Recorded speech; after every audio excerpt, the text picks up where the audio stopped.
বানানোর জন্য একটা বিরজু নামের চাকর রাখা হয়েছিল। একদিনের কথা। বিরজু, আমাদের অনাথ আশ্রমে অনেক বাচ্চারা বেড়ে গেছে। এমন কি করা উচিত যাতে অনেক কম সময়ে বেশি রুটি বানানো যায়?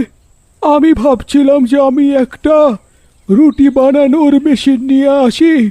হ্যাঁ মালিক, এতগুলো বাচ্চার একসাথে রুটি বানাতে আমার খুব অসুবিধা হচ্ছে। আমার একটা রুটি বানানোর মেশিন চাই। এই দেখুন, রুটি বানানোর নতুন মেশিন। মালিকের সেই রুটি বানানোর মেশিন পছন্দ হয়ে যায়। অনাথ আশ্রমের মালিক রুটি বানানোর সেই মেশিনটা সঙ্গে সঙ্গে কিনে নেয়। তারপর মালিক রুটি বানানোর মেশিনটাকে নিজের অনাথ আশ্রমে গিয়ে লাগিয়ে দেয়, যার কারণে মিনিটেই রুটি তৈরি হয়ে যেত। আরে বাহ, রুটি বানানোর মেশিন দিয়ে কত শিগগিরই রুটি হয়ে গেল। বিরজু, এখন তুই শিগগিরই সব বাচ্চাদের খাবার খাইয়ে দে। বিরজু সব অনাথ বাচ্চাদের খাবার খাওয়াতে থাকে। রুটি খাওয়াতে খাওয়াতে বিরজু নিজের মনে মনে ভাবে, হ্যাঁ, কেননা আমি এই রুটি মেশিনটা দিয়ে একটু লাভ নিই। যখন আশ্রমে সব বাচ্চা ঘুমিয়ে পড়ে গিয়ে থাকবে, তখন আমি এই রুটি মেশিন দিয়ে রুটি বানিয়ে ধাবাতে গিয়ে বিক্রি করে আসব। এতে আমার লাভই লাভ হবে। বিরজু এইসব ভাবতেই থাকে। তখনই হঠাৎ করে সেখানে একটা বাদর চলে আসে। বিরজু সেই বাদরটাকে তাড়াতে থাকে। চল চল, ভাগ এখান থেকে, ভাগ, হাট হাট হাট হাট। সেই বাদর ওইখানে রুটি খেতে থাকা বাচ্চাদের দিকে তাকায়, আর হঠাৎ সেই বাদর ওইখানে রাখা একটা রুটি তুলে খেতে থাকে। এইটা দেখে বিরজু বাদরটাকে তাড়ানোর জন্য একটা ডান্ডা তুলে নেয় আর ওকে মারতে থাকে। তখনই ওখানে অনাথ আশ্রমের মালিক চলে আসে। বিরজু, এইটা এইটা তুমি কি করছো? তুমি এই বাদরটাকে মারছো কেন? কি আর বলবো মালিক, অনেকক্ষণ ধরে ভাগানোর চেষ্টা করছি একে, কিন্তু এ তো পালাচ্ছেই না। শুধু তাই নয়, ও বাচ্চাদের রুটিও খেয়ে ফেলেছে। একে মেরো না। একে দেখে মনে হচ্ছে এই বাঁদরটা অনেক ক্ষুধার্ত আছে। একে মেরো না তুমি, একে একটু খেতে দিয়ে দাও। এইটা শুনে বাদর মালিকের কাছে আসে আর তার পায়ের কাছে বসে তার দিকে করুণ দৃষ্টিতে তাকায়। মালিকও তার মাথায় হাত বুলিয়ে আদর করে। বিরজু, এই বাঁদরটাকে খাওয়ার জন্য রুটি দিয়ে দাও। হ্যাঁ, কিন্তু মালিক, আপনি যদি এই বাঁদরটাকে রুটি খাওয়াতে থাকেন, তাহলে তো এ রোজ এখানে আসতে থাকবে। একে দেখে আরো কত বাঁদরই না আসবে। তো কি হয়েছে যদি এই বাঁদর রোজ এইখানে রুটি খেতে আসতে থাকে? যেরম এখানে আরো বাচ্চা আসতে থাকে, এও এসে যাবে। হ্যাঁ, কিন্তু মালিক, এটা ঠিক নয়। কিন্তু টিন্তু কিছু নয়, এই বাঁদরটাকে এখনই রুটি খাওয়াও। যদি এই বাঁদরটা রোজ এখানে রুটি খেতে আসে, তাহলে তুমি রোজ একে রুটি খাওয়াবে।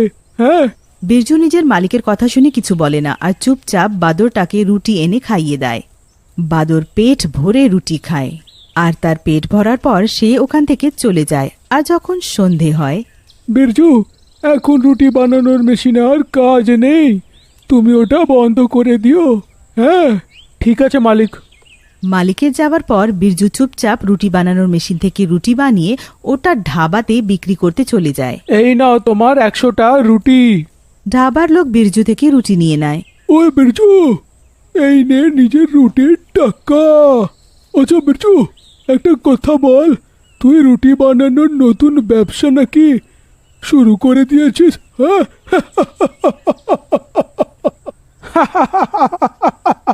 হ্যাঁ, এরকমই কিছু ভেবে নে। তারপর বিরজু ওইখান থেকে রুটির টাকা নিয়ে বাড়ি চলে আসে। আরে, রুটি বিক্রি করার চক্করে আমি তো মেশিন বন্ধ করতেই ভুলে গেলাম। তারপর বিরজু রুটি বানানোর মেশিন বন্ধ করে ঘুমিয়ে পড়ে।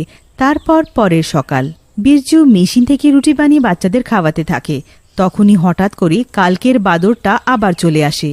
তাকে দেখে বিরজু অনেক রেগে যায় ও তাকে ডান্ডা তুলে মারতে যায়। তখনই অনাথ আশ্রমের মালিক চলে আসে আর বিরজুর হাত ধরে ফেলে। বিরজু, তুমি পাগল হয়ে গেছো নাকি যে একটা নিরীহ জানোয়ারকে মারছো? ওই ওই ওই ওই মালিক, মালিক, ওই চুপ করো। এরপর যদি আমি কোনোদিনও তোমাকে এই ভুল করতে দেখেছি না, তাহলে তোমাকে চাকরি থেকে বার করব। বিরজু, বাঁদরকে তাড়াতাড়ি রুটিটা খেতে দাও। বিরজু তাকে না চেয়েও রুটি দিয়ে দেয়। বাদর রুটি খেয়ে সেখান থেকে চলে যায়। এইভাবে বাদরটাও আশ্রমের বাচ্চাদের সাথে থাকতো। সবাই তাকে আদরে বজরঙ্গি বলতো। বজরঙ্গি আশ্রমের বাচ্চাদের সাথে মিশে গিয়েছিল। সে বাদুর হওয়া সত্ত্বেও সবকিছু বুঝে যেত। অনাথ আশ্রমের মালিকও বাদুরটাকে নিজের বাচ্চার মতো ভালোবাসতো। আর এইদিকে বিরজু প্রত্যেক রাতে সবার ঘুমানোর পর মেশিন থেকে রুটি বানিয়ে ধাবাওয়ালাকে বিক্রি করে টাকা কামাচ্ছিল। এইভাবেই এক রাত যখন আশ্রমের সব বাচ্চারা ঘুমিয়ে পড়ে, তখন বিরজু মেশিন থেকে রুটি বানিয়ে ধাবাওয়ালাকে বিক্রি করে আসে। বাদর এটা জেনে যায়। তারপর পরের রাতে যেই সবার ঘুমানোর পর বিরজু মেশিন থেকে রুটি বানাতে যায়, তো বজরঙ্গি তাকে এড়ানোর চেষ্টা করে। হ্যাঁ, মনে হয় এই বাঁদরটা সব কিছু জেনে ফেলেছে। এখন তো এ আমাকে ধরিয়েই ছাড়বে। এর আগে এই বাঁদরটা মালিককে কিছু বলুক, আমাকে এর ব্যবস্থা করতে হবে। হ্যাঁ। তারপর বিরজু রেগে বাদরটাকে রুটি মেশিনে ঢুকিয়ে দেয়, যার কারণে বাদরটা রুটি মেশিনে পুড়ে মৃত্যু হয়ে যায়। আর তারপর ও একটা ভুতুড়ে বাদর হয়ে যায়। হ্যাঁ, তুমি আমাকে মেরে ফেললে, আমি তোমাকে ছাড়বো না। তারপর পরের সকালে বিরজু প্রতিদিনের মতো রুটি মেশিন থেকে রুটি বানায়। তখনই ওকে ভুতুড়ে বাদর পেছন থেকে জোরে থাপ্পড় মারে। কে কে কে আছে? বিরজু ঘুরে দেখে, কিন্তু সে কাউকে দেখতে পায় না। বিরজুর এমন অনুভব হয় যেন কেউ তার পেছনে দাঁড়িয়ে আছে। বিরজু অনেক কষ্ট করে রুটি মেশিন থেকে রুটি বানিয়ে বাচ্চাদের খাওয়াতে থাকে। তখনই আশ্রমের মালিক আর বাচ্চারা বিরজুকে বলে, বিরজু, কি হয়েছে? আজ বজরঙ্গীকে দেখতে পারছি না। তুমি ওকে কিছু বলনি তো? না না না না না, না তো, না না না। তাহলে হঠাৎ করে বজরঙ্গী কোথায় গেল? ও তো এরকম কোনোদিনও করেনি। তাহলে আবার কি হয়েছে যে এরকম করলো? বিরজু তো সব জানতো যে ও বজরঙ্গীকে রুটি মেশিনে ঢুকিয়ে মেরে ফেলেছে। তারপর যেই রাত হয়, বিরজু প্রতিদিনের মতো মেশিনে রুটি বানাতে যায়। তখনই হঠাৎ করে মেশিনটা নিজেই চলতে আরম্ভ করে। এটা কি? এই রুটি মেশিনটা নিজের থেকে কি করে চলছে? এটা তো বন্ধ ছিল। বিরজু মেশিনটাকে যেই বন্ধ করে, মেশিন নিজে থেকেই আরম্ভ হয়ে যায় আর ওর থেকে রুটির বদলে মুন্ডু বেরোতে থাকে। এইটা আবার কি জিনিস? রুটি মেশিন ভিতর থেকে এই মুন্ডুগুলোর রুটি কে আবার বানিয়ে বার করছে?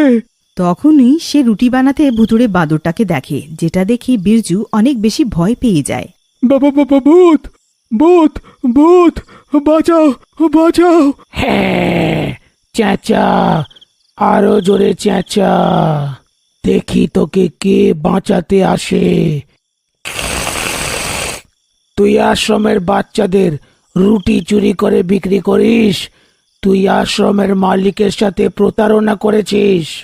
তুই এরকম কি করে করতে পারিস? যে তোকে সব কিছু দিল, তুই তার সাথেই এরকম করছিস। আমাকে আমাকে ক্ষমা করে দাও। আমি আর কোনোদিনও এরকম করব না, কোনোদিনও না, কোনোদিনও এরকম করব না।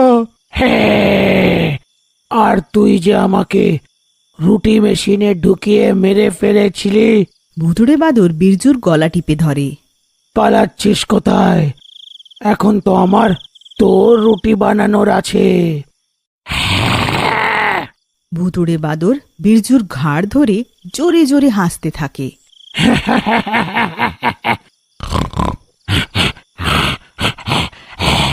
তখনই বিরজুর চেঁচানোর আওয়াজ শুনে আশ্রমের সব বাচ্চারা ওইখানে চলে আসে। ওরা দেখে যে ভুতুড়ে বাদর বিরজুর ঘাড় ধরে রেখেছে। সব বাচ্চারা গিয়ে মালিককে ডেকে আনে। ছেড়ে দাও একে, একে মেরো না। তোমার কি ক্ষতি করেছে যে একে মারতে চাইছো? মালিক, আপনি জানেন না, এ আপনার সাথে প্রতারণা করেছে আর আমাকে রুটি মেশিনে ঢুকিয়ে মেরে ফেলেছিল। আর ভুতুড়ে বাদর অনাথ আশ্রমের মালিককে সব কথাগুলো বলে। বজরঙ্গী, ছেড়ে দে একে। এ ক্ষমার প্রার্থী তো নয়, কিন্তু একে শাস্তি আইন দেবে। কিছুক্ষণের মধ্যে পুলিশ এসে যায়। আর যেই পুলিশ বিরজুকে ধরতে যায়, তখনই ভুতুড়ে বাদর বিরজুকে রুটি মেশিনের ভেতরে ঢুকিয়ে দেয়, যাতে বিরজুর মুন্ডুর রুটি তৈরি হয়। ও, এর কর্মের ফল এ পেয়ে গেল। এর সাথে বজরঙ্গিও আকাশে আলোর মতো গায়েব হয়ে যায় আর সে মুক্তি পেয়ে যায়।